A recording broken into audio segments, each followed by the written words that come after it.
Welcome to this tutorial. In this video, you'll learn how to import a 2020 file into VORTEK Spaces. We'll show you how to quickly export your 2020 designs so they're ready for the preparation stage before your client presentation. To export your project, open the application menu, select Export, then Other Formats. Choose Call Out of Files extension DAE and save your file in your client folder, or in whichever location works best for you.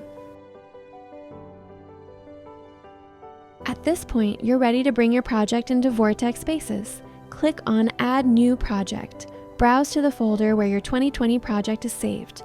Select the DAE you exported earlier, then click Open.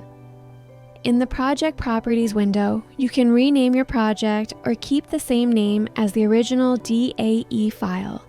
Click Save to confirm. Your project is now ready to be transformed with real-time visualization. Check out the other tutorials to learn how to apply materials, add 3D accessories, adjust the lighting, and finally render photorealistic pictures and walkthrough videos. Here's a tip. If you need to make changes to your 2020 project, there is no need to start over in VORTEK Spaces. Simply update your design in 2020, then export the file again using the same name in the same location. This will overwrite the existing DAE file. VORTEK Spaces will automatically detect the changes and update your design while keeping all your materials, lighting, and scene customizations intact. That concludes our tutorial. Thank you for watching.